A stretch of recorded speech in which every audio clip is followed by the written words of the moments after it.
tal? ¿Cómo están ustedes? Bienvenidos y bienvenidas a Mapa Constituyente, este espacio colaborativo entre Suela, Mi Voz, Ladera Sur y The Clinic, donde regularmente nos juntamos para lograr encontrar esas coordenadas que nos permiten caminar mejor por el largo camino hacia una eventual nueva Constitución. Y hoy día vamos a conversar de uno de los temas capitales del nuevo borrador, del borrador que han presentado los convencionales. Se trata de la justicia y lo haremos con dos excepcionales invitados que paso ahora a presentarles. Tenemos aquí con nosotros a Alejandro Fernández, abogado. Él es director de la Fundación Pacto Social. Alejandro, gracias por estar aquí con nosotros. Muchas gracias a ti, Macarena. Y también está con nosotros un colega, también abogado constitucionalista, Tomás Jordán, del Observatorio Nueva Constitución. Tomás, ¿qué tal? Gracias por estar aquí con nosotros. Gracias, Maca. Hola, Alejandro, ¿cómo estás? Hola, Tomás. Partamos por quizás algo evidente y que es bueno empezar a despejarlo o a explicarlo desde un comienzo. Ya no vamos a hablar del Poder Judicial, vamos a hablar del sistema de justicia. Hay algunas voces que dicen que solamente se trata de un cambio de nombre, de quizás adecuarlo a nuevos tiempos y quizás también acorde con lo que ocurre en otros países. Sin embargo, hay otras voces que dicen que detrás del cambio hay mucho más que simplemente semántica, sino que incluso puede haber una concepción distinta a cómo la entendemos hasta ahora. Alejandro, ¿cómo lo ves tú? ¿Es realmente solamente un cambio de nombre o hay algo detrás de aquello? No, que es relevante, ¿eh? Porque no es sistema, es sistemas de justicia y el plural es súper relevante. La S no entendemos a comer los chilenos, así que claro, es bueno decir sistemas de justicia. Porque la diferencia es un poder judicial cuando tú hablas de sistemas de justicia y después parte diciendo que coexisten en igualdad con los sistemas indígenas con el sistema nacional de justicia, claramente cambia todo, ¿no? Ya no tiene, y de hecho también se cambia la jerarquía, ya no hay una estructura como tribunales superiores de justicia, se elimina el concepto incluso, o sea, efectivamente no es un mero concepto, o sea, un cambio como de nombre, tampoco me compro, y ese rollo es como cuando dicen Venezuela se llama sistemas de justicia, así que vamos a hacer Venezuela, lo encuentro como ridículo, pero efectivamente es un cambio súper profundo, o sea, no es lo mismo una gran estructura donde está la Corte Suprema, cortes de apelaciones, los tribunales de instancia, versus esta cuestión donde, como digo, los tribunales son todos como iguales, los jueces en el fondo, independientemente de los roles, de las competencias que tengan, y el tema de la coexistencia en igualdad de condiciones, que también es súper importante aclarar, porque es textual eso, ¿eh? A veces dicen, no, están inventando cosas. Lo que sí es cierto es que se estableció que la Corte Suprema resolvería las impugnaciones contra decisiones de los sistemas de justicia indígena, pero es un cambio brutal. O sea, imagínate, podrías tener 11 sistemas de justicia indígena si uno aplicara un sistema para cada uno, más el sistema nacional, o sea, podría tener 12 sistemas de justicia, ¿eh? Entonces, evidentemente es un cambio bastante más que solamente que simplemente un nombre. Oye, quiero recordarle a todos los que nos están mirando atrás de Mapa Constituyente que estamos aquí en el Palacio Pereira. Quizás para algunas personas, sobre todo quienes nos ven fuera de Santiago, no es habitual. Estamos en el centro de Santiago, en este maravilloso palacio que fue remodelado especialmente para la Convención Constitucional. Aquí ustedes quizás van a ver pasar por detrás asesores, periodistas, gente que ha trabajado con los convencionales durante estos casi ya 11 meses de trabajo. Y aquí ha pasado hartas cosas. Gran parte de lo que estamos conversando aquí se ha decidido en esta sala. Bonito el entorno que nos ha tocado. Tomás, yo no sé si coincides con Alejandro sobre lo que implica el cambiar de nombre. Y te quiero también agregar algo a la pregunta. ¿Deja de ser un poder del Estado por cambiar de nombre? Sí, yo creo que coincidimos en que es un cambio relevante, pero creo que las razones o la forma en que lo explica Alejandro no concuerdan en ese sentido, en el sentido más profundo. Que aquí, la teoría clásica de los poderes, cuando pasamos de la monarquía a la república, divide el poder y le crea los típicos poderes que nosotros siempre estudiamos en el colegio, ejecutivo, legislativo y judicial. Y por lo tanto ese poder, que antes está concentrado, se divide. Si nosotros miramos y vamos ahora al texto borrador, la división de poderes sigue existiendo. Existe un poder ejecutivo, un poder legislativo y un poder judicial. Lo que pasa es que nosotros no tenemos que poner necesariamente, como ocurría en la Constitución vigente, poder legislativo al Congreso. Simplemente se llama Congreso y no por eso no es poder legislativo. Y acá la Convención hizo una innovación porque representa un elemento vital en lo que está desarrollando, que es que no va a haber solamente un sistema de justicia, que por lo tanto podría ir lineal entre la idea de poder judicial y sistema de justicia, sino múltiples sistemas de justicia. Por eso que la S final no es menor, es una multiplicidad. Pero además la idea de sistema es que hay una interacción y por lo tanto nosotros vamos a tener distintos sistemas, pero que también interactúan en la estructura del Poder Judicial. Entonces, resumiendo, se conserva la idea de la división de poderes, simplemente que por la naturaleza de los que se está creando, que hay distintos sistemas que conviven, es necesario crear este nuevo nombre, sistemas de justicia. Ahora, hay gente que se pregunta si cuando cambiamos, no solamente el nombre, ya nos ha quedado claro que es algo más allá que simplemente como lo nombremos, si es también necesario, por ejemplo, cambiar los códigos que nos van a regir o van a ser tribunales relativamente similares a los que acude la gente regularmente por diferentes instancias. Van a tener que cambiar también los códigos. Se van a crear nuevos tribunales, por ejemplo, tribunales administrativos, que es una larga demanda, de hecho, que algunos dirán un poco letra muerta, que nunca llegaron a implementarse. Se van a crear nuevos tribunales, se van a fusionar los tribunales que hay. ¿Cómo queda en la práctica? Sí, Alejandro. Solamente aclarar que no sé dónde discrepamos con Tomás, porque todo lo que dije lo complementó más bien, y además dije puras cosas que están en la Constitución, no hice ningún juicio de valor, de hecho, no dije que íbamos a ser Venezuela. Dicho eso, aunque entretenido que debatamos, obviamente.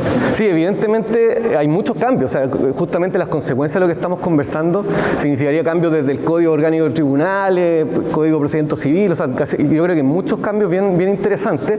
Lo que, por ejemplo, tengo dudas, y que es una cosa que hoy día discutida, no sé Tomás qué pensará, es cómo se aplicaría a los sistemas de justicia indígena, porque para tener garantías procesales debieran ser escritas los procedimientos. De hecho, lo dice como un derecho de cualquier persona. Entonces, hoy día uno podría pensar dos alternativas. Una que me parece un poco más ambigua y que genera poca certeza, que simplemente se aplica a las costumbres, la cultura, ¿cierto? Y por lo tanto una autoridad, qué sé yo, del pueblo indígena determinado, lo cual, como digo, deja un espacio súper como ambiguo, versus hacer leyes especiales, como por ejemplo el caso de la Ley Pascua, que es un caso súper concreto, donde efectivamente se fijaron reglas específicas, por ejemplo, en términos de los delitos, forma de cumplir la pena, un montón de cosas. A mí me parece que esa alternativa es más coherente con el sistema nacional de justicia, de hecho, pero de que tienen que haber cambios, muchos cambios, claramente. ¿Tomás? En dos niveles, diría yo. Uno, todo lo que conocemos más o menos se mantiene como existe en cuanto a los tribunales civiles, tribunales laborales, tribunales de familia, los tribunales tributarios. Lo que pasa es que se produce una adecuación, por lo tanto nosotros podríamos decir, si entra en vigencia la Constitución, si se aprueba, todo va a seguir con cierta normalidad de lo que vivimos habitualmente. Lo que pasa es que también junto a ellos se crean otros tipos de tribunales, como tú decías, el Tribunal Contencioso Administrativo, que en la Constitución del 25 nunca se fue ejecutado, pero entonces hay un mandato al legislador para que estas nuevas o innovaciones constitucionales se ejecuten correctamente. Van a tener que haber leyes que lo regulen. Y en cuanto al pueblo indígena o el sistema de pluralismo jurídico, que es reconocer la costumbre propia de los pueblos, cómo solucionan ellos sus problemas jurídicos, va a tener que necesariamente tener una regulación que nos permita. Pueden haber dos tipos de regulación, por decirlo así. Una más general, en que diga, estos van a ser los ámbitos donde la justicia indígena va a operar, por ejemplo, entre qué personas, en qué materias, qué ámbito geográfico. Y dos, puede haber una cuestión que hay ejemplos de que en realidad la legislación tenga que estar escrita, detallada respecto de cómo sería una justicia indígena propiamente tal.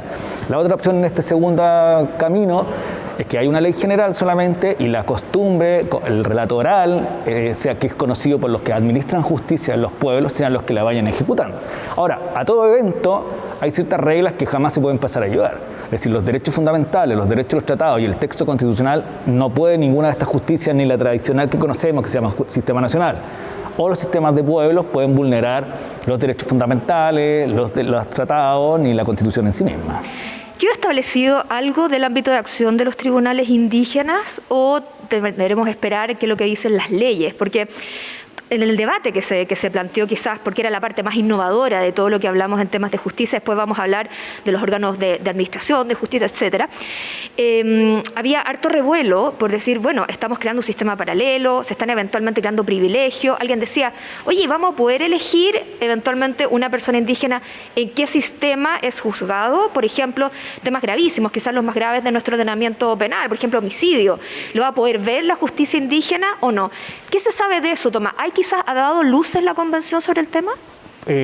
Solo algunas luces, pocas, diría yo. Ya, estás un poquito oscura aún todavía. Lo que pasa es que esperar a septiembre para que veamos la luz un poquito. Sí, no. En el siguiente sentido, se discutió en algún momento, porque uno se consagra la existencia de los sistemas, la coordinación entre sistemas, la Corte Suprema como órgano superior de impugnación y el pluralismo jurídico como principio. Yo diría que ese es el estatuto constitucional sobre el sistema de justicia indígena.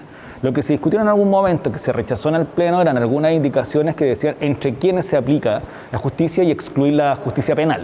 Esas dos se rechazaron. ¿Qué decían esas indicaciones? que solo entre personas que pertenecen a los mismos pueblos se le aplica ese sistema de justicia. Por lo tanto, las personas de un pueblo determinado, mapuche o rapanui, entre ellos se le aplica, y excluyendo la materia penal. Ahora bien, eso se rechazó y por lo tanto tenemos solo la regla general y va a tener que ser el legislador el que va a tener que regular cada uno de estos elementos, como decíamos, entre quiénes se aplica, en qué materia y en qué espacios territoriales, o si la justicia indígena va a seguir a la persona donde ella esté. ¿Qué dice el derecho comparado? Que en el fondo más o menos nos fija líneas sobre cómo debería ser, que se aplica entre personas del mismo pueblo, en materias que tradicionalmente han sido resueltas por ellos, no en delitos nuevos, no en materias que no son propias de su costumbre, porque lo que hay que tener claro en esto es que solo se aplica la costumbre de esos pueblos. Y por tanto, en general en materia de familia, materias comerciales, los pueblos en general se dedican al comercio y algunos asuntos penales, pero en general hay algunos que lo acogen y otros que lo rechazan. Y por lo tanto, y la tercera fuente es en sus espacios territoriales. Y ahí hay que diferenciar si se van a crear unas autonomías territoriales, si no tendría que ser un estatuto que vaya con la persona, que es una cosa que en el fondo donde esté la persona de los pueblos se le aplicará. Lo que quiero decir al final, y al revés, es que si nosotros no pertenecemos a los pueblos, no se nos aplica la regla de los pueblos. Alejandro, sobre el mismo punto, ahí decía Tomás, bueno, tenemos que apelar a lo comparado, ver cómo es en otras partes del mundo para hacer un poco, tener ciertas orientaciones de hacia dónde podría ir la práctica chilena. ¿Concuerdas con eso o crees que eventualmente nos vamos a poner también creativos, puede ocurrir también, y haya un intento quizás por decir, oye, llevemos los otros ámbitos también, quizás alguien podría decir, mira, en temas medioambientales, claro, quizás no es la tradición de ellos, pero para ellos también es muy importante. ¿Cómo ves tú el punto?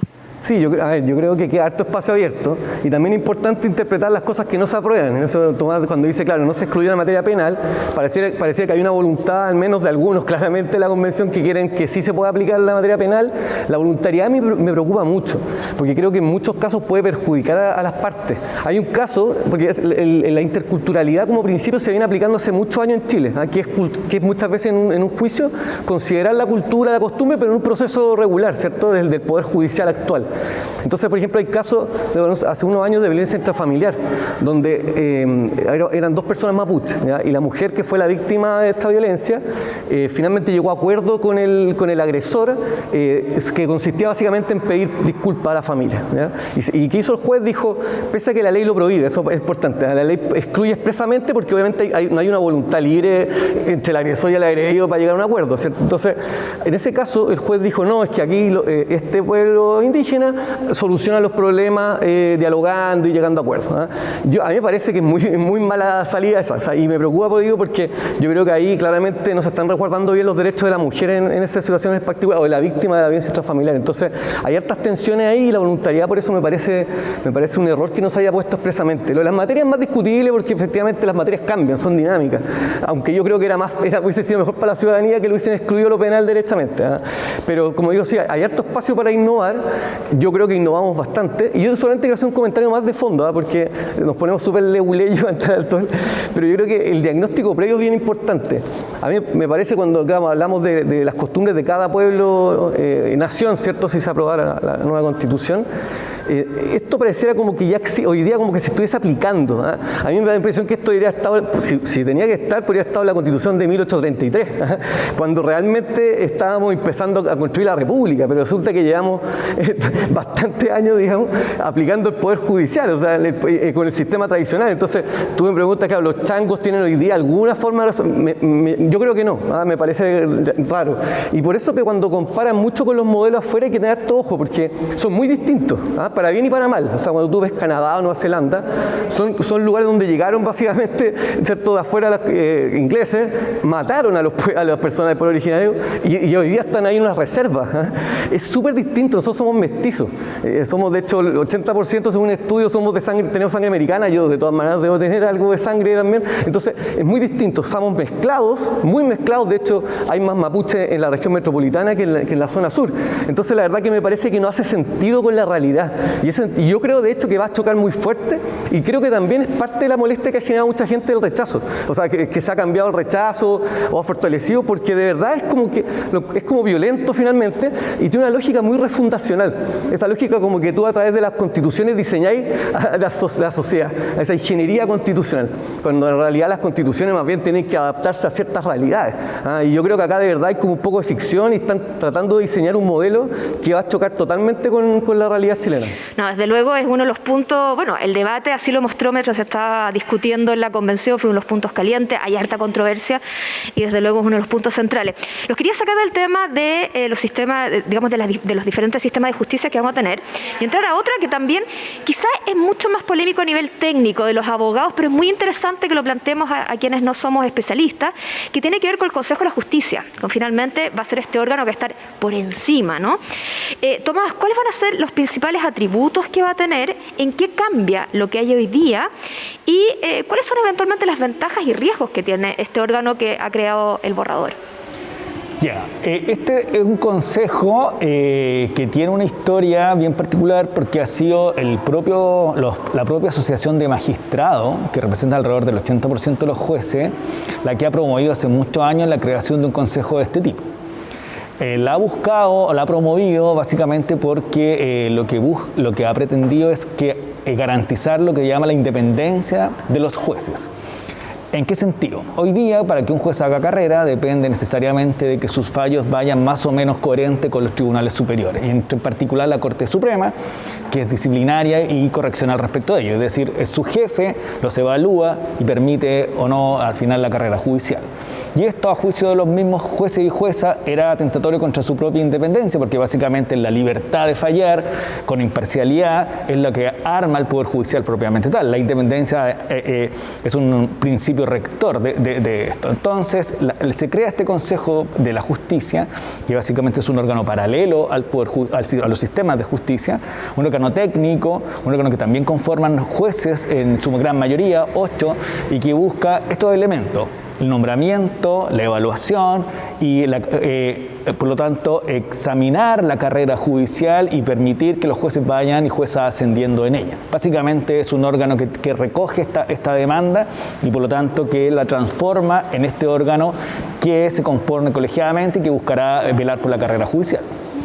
Alejandro, hay quienes han visto en este órgano eventualmente una posibilidad de que sea cooptado por algún tipo de interés, el hecho, por ejemplo, de que no tengan responsabilidad política eventualmente a lo que ellos decidan. Algunos pueden verle algún tipo de riesgo. ¿Compartes tú esas apreciaciones? ¿Crees que son exageradas o al contrario, quizás que se quedan cortas? Comparto algunas cosas, pero estaba buscando dónde se regulaba el Consejo de Justicia, básicamente para leer normas específicas, porque a veces uno cuando la dice no tan precisa cambia el efecto, pero bueno, para no demorar mucho. Es que además no tiene numeración hoy día, entonces es un borrador. Sí, tenemos que esperar todavía que lo no podemos llegar al artículo. Sí, entonces me gusta andar con los artículos porque además se genera mucho debate televisivo, por ejemplo, en que se tratan de mentirosos, y digo, bueno, saquen el texto. No, sí. Yo aquí a ninguno de los dos los trataría de mentirosos, parto de que estamos en la Además que una interpretación, si es que hay alguna lectura distinta. Todos solamente hemos discutido algunas por carta en el diario, ¿no? Sí. Pero es muy buen tono siempre. No, lo que decía, primero el tema del diagnóstico, yo voy a agregar algo más de los problemas de hoy día, que tiene que ver con el gobierno, porque hoy día, de hecho yo trabajé en el Ministerio de Justicia en Reinserción Social, otro tema, pero me tocaba ver, digamos, y el ministro lo levantó como tema, que a él le tocaba los nombramientos de muchos jueces, y esa cuestión es muy fuerte. O sea, es de verdad, o sea, al final, claro, tú podés decir que se está equilibrando cuando gana un gobierno de un lado y otro, pero de verdad tiene mucho poder, y el lobby es brutal. Y de hecho lo denunció el ministro, y de hecho más presentó una propuesta para cambiar eso. Entonces, yo creo que hay un problema de todas maneras. Entonces, cuando se dice simplemente ahora como este consejo puede politizar, ojo, que ya hoy día tiene muchos riesgos. Yo diría eso partiendo por ahí. Ahora, hay cosas que se podrían también haber ajustado mejor. Por ejemplo, se discutió mucho y muchos estaban de acuerdo más con el consejo si hubiese tenido mayoría. ¿Ya? Y no quedó mayoría.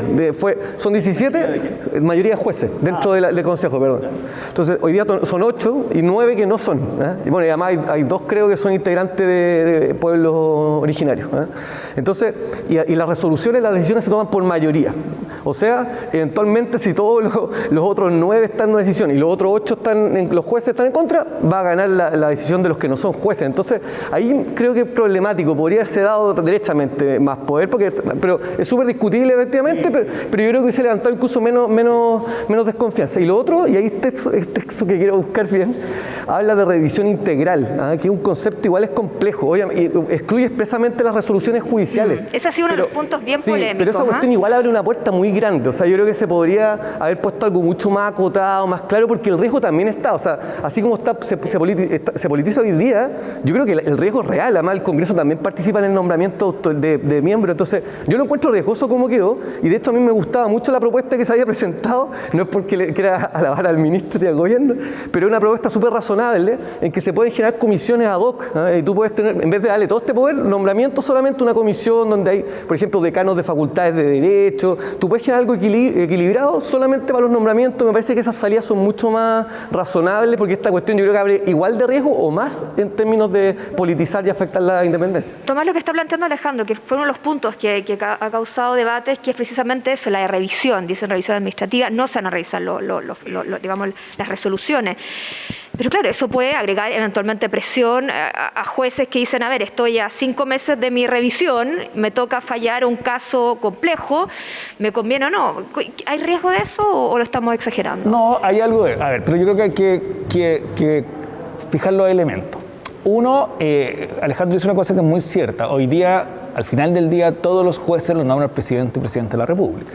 Entonces, cuando dicen hay un riesgo de politización, ojo, porque hoy día es el color político de turno el que nombra y se produce ese equilibrio que se dice en el tiempo.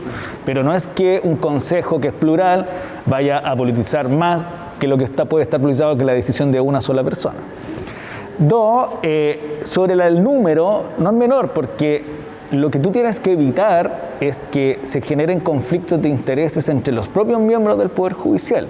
Es decir, si los jueces tuviesen la mayoría, lo más seguro es que uno podría previsualizar o pensar o inducir, decir, ojo, que van a ir haciendo una carrera judicial entre ellos mismos y por lo tanto la evaluación va a ser bastante relativa.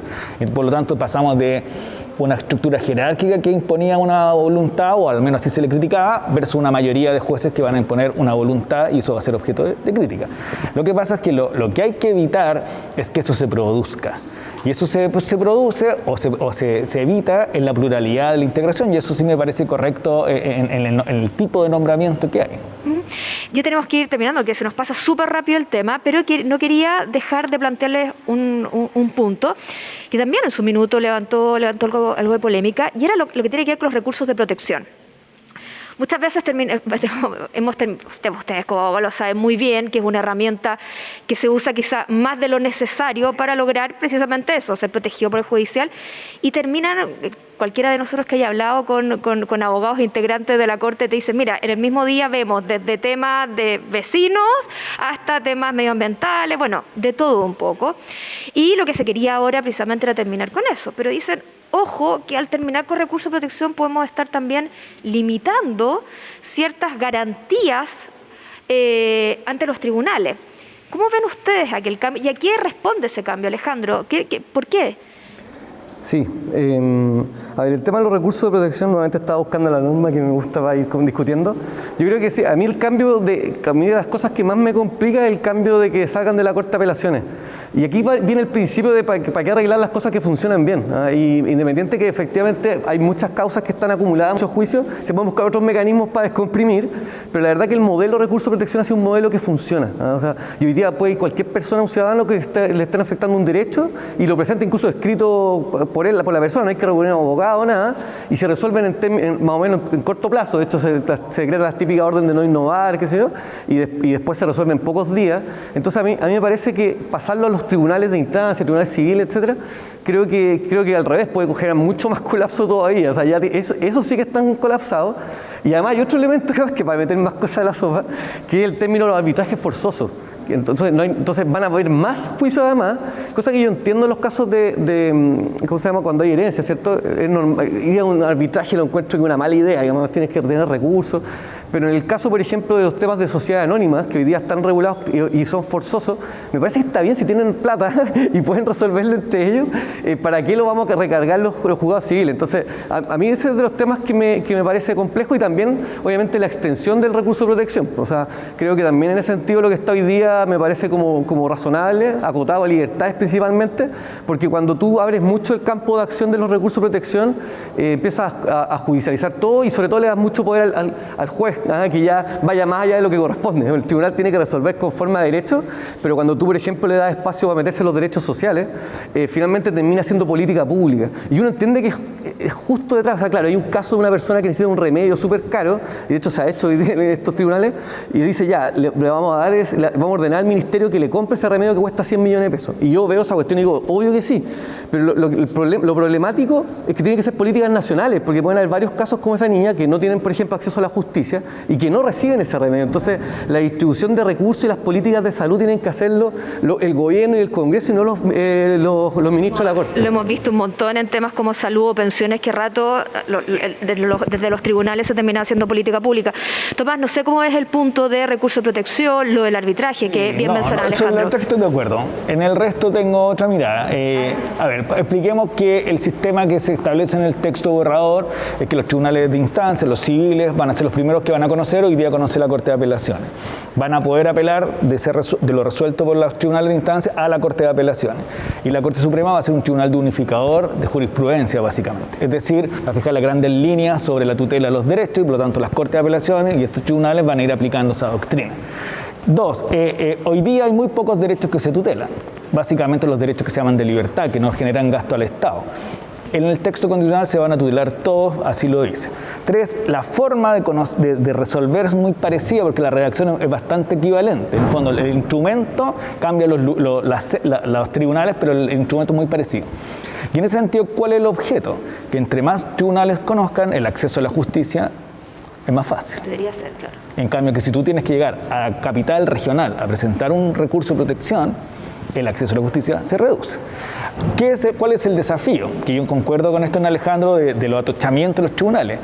Que tengas, es una cosa muy técnica, pero que puedas tener a lo mejor un mejor estándar de admisibilidad de los recursos, porque hoy día todo entra, en general, salvo excepciones muy puntuales, todo recurso que esté bien escrito y que invoque un derecho que se está vulnerando, entra. Y por lo tanto sería procesalmente hablando a lo mejor un poquito más exigente para que en esta apertura se produzca un filtro de entrada a los tribunales. Y ahí también fijar una prioridad de su vista, porque una de las características de la protección es que sea vista pronto para que resuelva ese problema. Y ahí puede producirse también otro fenómeno que las Cortes sí lo ocupan, que es cuando la materia puede ser resuelta de otra forma, rechazan y ordenan que se privilegie esa otra vía. Por lo tanto, ojalá que el recurso, y eso es una regulación que tiene que hacerse, vaya acotado para que no se produzca este fenómeno de atochamiento, pero me parece una buena fórmula. Alejandro Fernández, Tomás Jordán, desgraciadamente se nos ha acabado el tiempo. Pudimos hacer una pincelada muy por encima de los cambios que viene el sistema de justicia. Por supuesto, a ustedes, como siempre, les decimos, lean el borrador, vaya de repente especialistas, converse sobre el borrador para que votemos todos informados a principios de septiembre. Les doy las gracias por habernos acompañado en una nueva edición de Mapa Constituyente, este espacio colaborativo entre The Clinic, Ladera Sur, Súbela y Mi Voz, para tener coordenadas, para caminar mejor por este largo ya camino hacia una eventual nueva Constitución. Muchísimas gracias y hasta la próxima.